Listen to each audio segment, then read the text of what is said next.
ലെബനനിലെ pager സ്ഫോടനത്തെക്കുറിച്ചുള്ള അന്വേഷണം പുതിയ വഴിത്തിരിവിലേക്ക് എത്തിയിരിക്കുകയാണ്. ബൾഗേറിയയിലും നോർവേയിലുമാണ് പുതിയ അന്വേഷണം നടക്കുന്നത്. ലെബനനിലെയും നോർവേയിലെയും കമ്പനികൾക്ക് ഇതിൽ പങ്കുണ്ട് എന്നുള്ള നിർണായക വിവരമാണ് അന്വേഷണ ഏജൻസികൾക്ക് കിട്ടിയിരിക്കുന്നത്.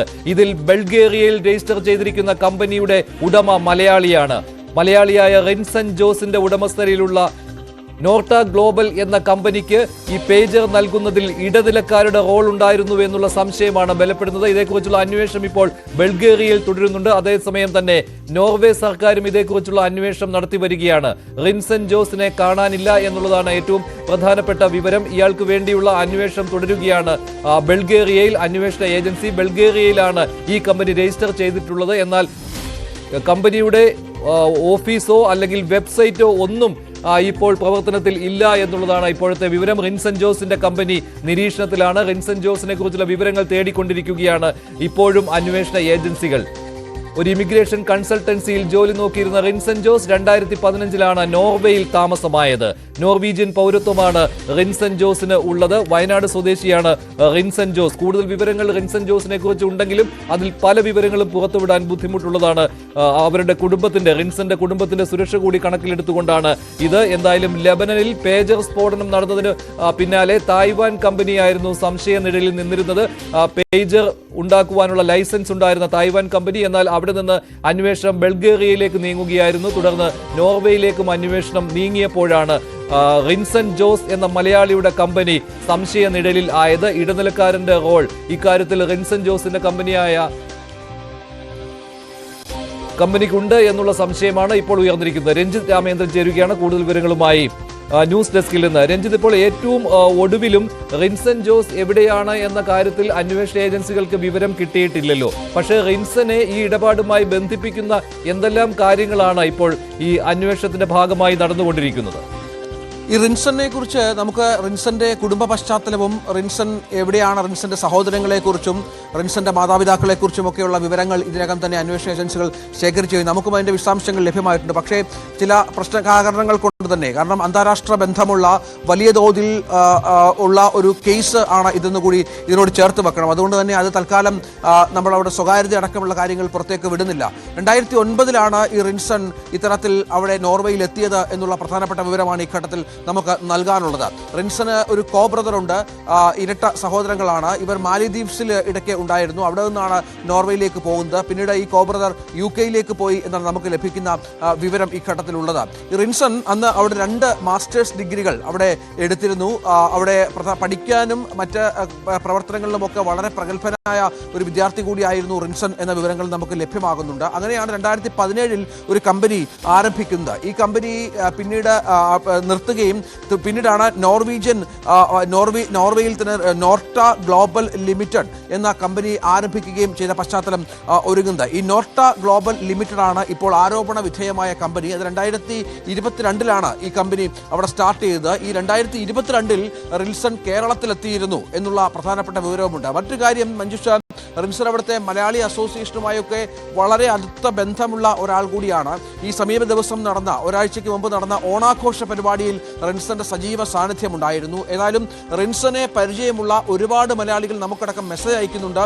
നമുക്കറിയാവുന്ന ആളാണ്, സാധാരണക്കാരനായ ഒരാളാണ്, വളരെ സാധാരണക്കാരനായ ഒരു കുടുംബ പശ്ചാത്തലമുള്ള ഒരാൾ കൂടിയാണ് എന്നുള്ളതാണ്. റിൻസനെ പോലെ ഇത്തരത്തിൽ എല്ലാവരുമായും വലിയ ബന്ധം കാത്തു സൂക്ഷിക്കുന്ന ഒരാൾ ഇത്തരം ഒരു സംഭവത്തിൽ ചെന്ന് പെട്ടു എന്നുള്ളതാണ് ഇപ്പോൾ അവിടുത്തെ മലയാളികളെയൊക്കെ ആശങ്കപ്പെടുത്തുകയും ആശ്ചര്യപ്പെടുത്തുകയും ഒക്കെ ചെയ്യുന്നത്. ഇവരെ പലരെയും അന്വേഷണ ഏജൻസികൾ, മഞ്ജുഷ് നേരത്തെ ചോദിച്ചതുപോലെ, ഇയാളുടെ ഈ കേസുമായുള്ള ബന്ധം സംബന്ധിച്ച വ്യാപകമായ അന്വേഷണ ഏജൻസികൾ ആരംഭിച്ചിട്ടുണ്ട്.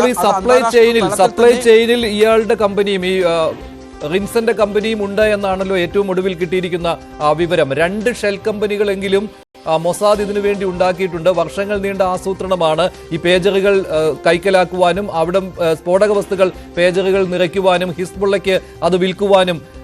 ഇതെല്ലാം ഒരു വർഷങ്ങൾ നീണ്ട ആസൂത്രണം എന്നാണല്ലോ അന്വേഷണ ഏജൻസികളുടെ ഇപ്പോൾ പ്രാഥമികമായ കണ്ടെത്തൽ. അതാണല്ലോ ബൾഗേറിയയിലും നോർവേയിലും എത്തിച്ചിരിക്കുന്നത്.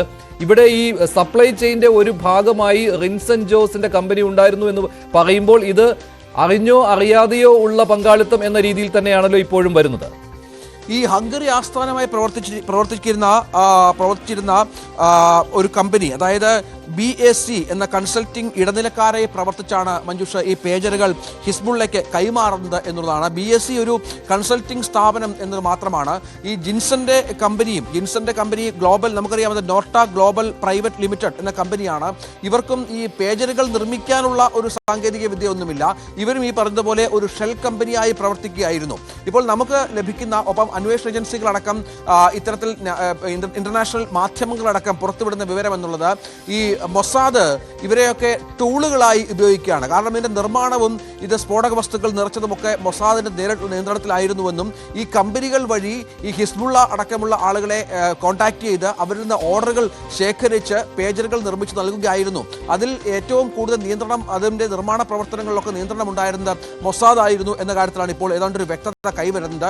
അവിടെയാണ് ഇവരെയൊക്കെ ആ തരത്തിൽ ഉപയോഗിച്ചു എന്നുള്ള വിവരം പുറത്തു വരുന്നത്. കാരണം ഈ ജിൻസന്റെ കമ്പനി എന്ന നോർട്ട ഗ്ലോബൽ ലിമിറ്റഡ് എന്ന കമ്പനിയെ ഒരു ടൂൾ ആക്കുകയാണ് എന്നും ഒരുപക്ഷെ ഈ വിഷയത്തിൽ ജിൻസന് അറിവുണ്ടോ ഇല്ലയോ എന്ന കാര്യത്തിൽ നിന്നും ഒരു വ്യക്തതയില്ല. ഒരുപക്ഷെ മൊസാദ് ജിൻസനെ സ്വാധീനിച്ചിരിക്കാം, പണം നൽകിയിരിക്കാം. പക്ഷേ ഇത്ര വലിയ ഒരു അന്താരാഷ്ട്ര തലത്തിലുള്ള വലിയൊരു ഓപ്പറേഷനുമായി ബന്ധപ്പെട്ട ഇത്ര വലിയ, നേരത്തെ അമേരിക്കൻ രഹസ്യാന്വേഷണ ഏജൻസികളൊക്കെ പറഞ്ഞു വെച്ചൊരു കാര്യം, ലോകത്ത് ഇതുവരെ നടന്ന ഏറ്റവും വലിയ ചെയിൻ സ്ഫോടനങ്ങളിൽ ഒന്നാണ് ഇത് എന്നുള്ളതാണ്. സ്വാഭാവികമായും ആ തരത്തിൽ ഇത് വളരുമെന്നും അങ്ങനെയുള്ള ചില കാര്യങ്ങൾക്കായാണ് ഇത് ഉപയോഗിക്കുന്നത് എന്ന കാര്യമൊക്കെ ഒരുപക്ഷെ ജിൻസനോ ജിൻസന്റെ കമ്പനിയിലെ മറ്റ് ജീവനക്കാരോ അറിഞ്ഞു കാണാനുള്ള സാധ്യതയും വിരളമാണ്. അത്തരത്തിലുള്ള അന്വേഷണവുമുണ്ട്. ഇതിൽ പ്രധാനപ്പെട്ട കാര്യം, ഈ സ്ഫോടനം നടന്ന ദിവസം മുതൽ ജിൻസനെ കാണാനില്ല. അതിന് തലേ ദിവസം വരെ ഈ നോർവേയിലെ മലയാളികൾക്കിടയിൽ ഏറെ സാന്നിധ്യമായിരുന്ന, അവരുമായി സംസാരിച്ചുകൊണ്ടിരുന്ന ജിൻസനെ ആ ദിവസം മുതൽ കാണാനില്ല എന്നുള്ള വളരെ പ്രധാനപ്പെട്ട ഒരു വിവരവുമുണ്ട്. അതെന്ത് സംഭവിച്ചു എന്ന കാര്യത്തിലാണ് ഇപ്പോൾ അന്വേഷണം മുന്നോട്ട് കൊണ്ടുപോകുന്നത്. ഏതായാലും ലെബനിലുണ്ടായ സ്ഫോടനത്തിൽ ബൾഗേറിയയിൽ രജിസ്റ്റർ ചെയ്ത കമ്പനിയുടെ പങ്ക് അന്വേഷിക്കാൻ ആഭ്യന്തര മന്ത്രാലയവുമായി ചേർന്ന് പ്രവർത്തിക്കുകയാണെന്ന് ബൾഗേറിയൻ സ്റ്റേറ്റ് സെക്യൂരിറ്റി ഏജൻസിയായ DAANS വ്യാഴാഴ്ച അല്പസമയം മുമ്പ് വ്യക്തമായി പറഞ്ഞിട്ടുണ്ട്. അവർ ഇന്ത്യൻ അന്വേഷണ ഏജൻസികളുമായും ബന്ധപ്പെട്ടിട്ടുണ്ട്. ഇന്ത്യയുടെ ആഭ്യന്തര കാര്യങ്ങൾ കൈകാര്യം ചെയ്യുന്ന അന്വേഷണ ഏജൻസികളുമായി ബന്ധപ്പെട്ടിട്ടുണ്ട്. അങ്ങനെ അന്താരാഷ്ട്ര തലത്തിൽ ഒരു വലിയ ചെയിനായി തന്നെ ഈ അന്വേഷണം മുന്നോട്ട് പോകുമെന്നാണ് മനസ്സിലാകുന്നത്. ഇതിൽ പ്രാഥമിക കടമ്പ എന്നുള്ളത് ജിൻസനെ കണ്ടെത്തുക എന്നുള്ളതാണ്. ഈ സ്ഫോടനം നടന്ന ആ നിമിഷം മുതൽ ജിൻസനെ കുറിച്ച് ഒരു വിവരവുമില്ല. ജിൻസന്റെ ഫോൺ പ്രവർത്തിക്കുന്നില്ല. ജിൻസന്റെ സഹോദരന്റെ നമ്പറിലും കോൺടാക്ട് ചെയ്യാൻ ശ്രമിച്ചപ്പോൾ ആ ഫോണിലും കോളുകൾ സ്വീകരിക്കുന്നില്ല എന്നാണ് ലഭിക്കുന്ന മറുപടി. ബൾഗേറിയയിൽ നിന്ന് പേജറുകൾ കയറ്റുമതി ചെയ്തതായി കണ്ടെത്താൻ കഴിഞ്ഞിട്ടില്ല എന്ന് ബൾഗേറിയൻ സ്റ്റേറ്റ് സെക്യൂരിറ്റി ഏജൻസി അറിയിച്ച പശ്ചാത്തലം കൂടിയുണ്ട്. ഇതിൽ ഏറ്റവും ഒടുവിൽ ചില വിശദീകരണങ്ങൾ ഏജൻസികളുടെ ഭാഗത്തു നിന്ന് തന്നെ വരുന്നത്, ഈ റിൻസന്റെ കമ്പനിക്ക് ഓപ്പറേഷനിലായിട്ടുള്ള ഒരു പങ്കാളിത്തമല്ല, അതിൽ ഫിനാൻഷ്യൽ ആയിട്ടുള്ള സാമ്പത്തികമായ ഇടപാടുകളാണ് വന്നിട്ടുള്ളത്. അതാണ് സംശയിക്കുന്നത് എന്നതാണല്ലോ. അതിലല്ലാതെ ഈ പേജർ നിർമ്മിക്കുന്നതിലോ പേജറുകൾ വാങ്ങുന്നതിലോ വിൽക്കുന്നതിലോ ഒന്നും ഇടനിലയായിട്ട് വന്നിട്ടില്ല. പക്ഷേ ഈ സാമ്പത്തിക ഇടപാടുകൾ അവിടെ ഈ കമ്പനി നടത്തിയിട്ടുണ്ട് എന്ന് ഏജൻസിയുടെ അന്വേഷണത്തിൽ കണ്ടെത്തി. അങ്ങനെയുള്ള ട്രാൻസാക്ഷൻസ് കണ്ടെത്തിയിട്ടുണ്ട്. അതിലുള്ള അന്വേഷണമാണ് നടക്കുന്നത്. അതുപോലെ തന്നെ ഈ യൂറോപ്യൻ രാജ്യങ്ങൾ വഴി പേജറുകൾ കൈമാറ്റം ചെയ്യപ്പെട്ടിട്ടില്ല, അങ്ങനെയുള്ള ഒരു കസ്റ്റംസ് തെളിവ് അവിടെ വന്നിട്ടില്ല എന്നും ഇപ്പോൾ ഏജൻസികൾ പറയുന്നുണ്ട്. അപ്പോൾ ഇത് ഈ റിൻസനെ കണ്ടെത്തിയാൽ മാത്രമേ ഇതിൽ കൂടുതൽ കാര്യങ്ങൾ അറിയാൻ കഴിയൂ എന്നുള്ളതാണല്ലോ. അപ്പോൾ അതിനുള്ള ശ്രമം ഇപ്പോൾ അന്വേഷണ ഏജൻസികൾ നടത്തിക്കൊണ്ടിരിക്കുന്നു എന്ന് തന്നെ കരുതാമല്ലോ. തീർച്ചയായും ഈ പണം കൈമാറ്റം, അതായത് ഇടനിലക്കാരായി ഈ ജിൻസന്റെ കമ്പനി നിന്നു എന്നുള്ളതാണ് ഏറ്റവും പ്രധാനപ്പെട്ട വിവരം. നമ്മളിപ്പോൾ പല ആളുകളും സംസാരിക്കുമ്പോഴുമൊക്കെ ഇത്തരം ചില കൺസൾട്ടൻസി സ്ഥാപനങ്ങളായി ഇത്തരം കമ്പനികൾ ജോലി ചെയ്യാറുണ്ട് എന്നത് പ്രധാനമാണ്. അങ്ങനെ ഇത്തരം ജോലി ചെയ്യുന്ന ആളുകൾ ഇവർ ഈ പണം അങ്ങോട്ടും ഇങ്ങോട്ടും കൈമാറ്റമാക്കും. ഒരുപക്ഷെ ഇതിന്റെ സോഴ്സ് എന്താണെന്നും ഏത് തരത്തിൽ ഈ കാര്യങ്ങൾ ഉപയോഗപ്പെടും എന്ന കാര്യത്തിലൊന്നും ഒരു വ്യക്തത ഉണ്ടാവില്ല. അത് ഈ ഹംഗറിയും നോർവേയും മറ്റും കേന്ദ്രീകരിച്ച് ഇത്തരത്തിൽ നിരവധിയായ കമ്പനികൾ, ഇപ്പോൾ ഈ റിൻസന്റെ കമ്പനിയുടെ ആസ്ഥാനം എന്ന് പറയുന്നത് നോർട്ട ഗ്ലോബൽ 2022 അത് ബൾഗേറിയൻ തലസ്ഥാനമായ സോഫിയയിലാണ് പ്രവർത്തിക്കുന്നത്. ഈ സോഫിയയിലെ ഈ ഓഫീസിൽ ഈ അന്വേഷണ ഉദ്യോഗസ്ഥരൊക്കെ എത്തുമ്പോൾ ഇവിടെ തന്നെ ഈ കെട്ടിടം തന്നെ തലസ്ഥാനമായിട്ടുള്ള ആസ്ഥാനമായിട്ടുള്ള നിരവധി കമ്പനികൾ പ്രവർത്തിക്കുന്നുണ്ട്, ഈ അഡ്രസ്സിലുള്ള നിരവധി കമ്പനികൾ പ്രവർത്തിക്കുന്നുണ്ട് എന്നുള്ള വിവരമൊക്കെ പുറത്തു വരുന്ന ഒരു പശ്ചാത്തലം കൂടി ഇതിലൂടെ ചേർത്ത് വായിക്കണം. അങ്ങനെ ഇത്തരം കമ്പനികൾ ഇടനിലക്കാരായി നിൽക്കുന്നു, ഷെൽ കമ്പനികളായി നിൽക്കുന്നു.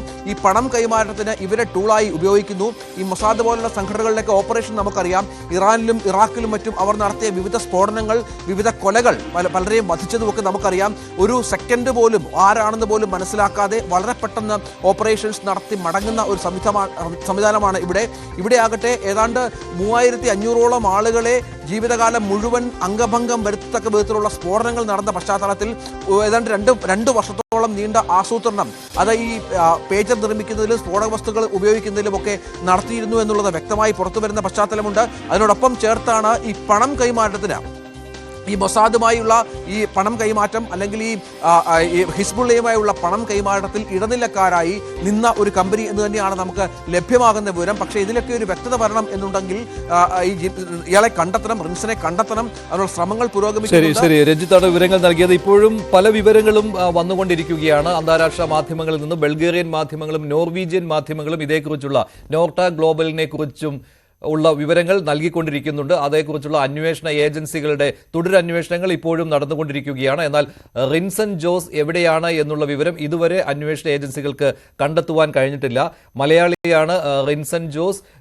കേരളവുമായി അടുത്ത ബന്ധം സൂക്ഷിച്ചിരുന്ന ആൾ കൂടിയാണ്. അതുമാത്രമല്ല നോർവേയിലെ മലയാളി അസോസിയേഷൻ പ്രവർത്തനങ്ങളിൽ സജീവമായിരുന്നു. കഴിഞ്ഞ ദിവസം ഓണാഘോഷത്തിലും നോർവേയിൽ പങ്കെടുത്തിട്ടുണ്ടായിരുന്നു റിൻസൺ ജോസ്. ഈ വലിയ സ്ഫോടനം ഉണ്ടായതിന് പിന്നാലെ റിൻസൺ ജോസിനെ കാണാതാവുകയായിരുന്നു. ഇങ്ങനെ ഒരു ലിങ്ക് ഇക്കാര്യത്തിൽ തൻ്റെ കമ്പനിയുമായി ഉണ്ട് എന്ന് മനസ്സിലാക്കിയിട്ട് ഒളിച്ചു പോയതാണോ അതോ മറ്റെന്തെങ്കിലും കാരണമാണോ പിന്നിലുള്ളത് എന്ന രീതിയിൽ അന്വേഷണം ഇപ്പോഴും പുരോഗമിച്ചു കൊണ്ടിരിക്കുകയാണ്.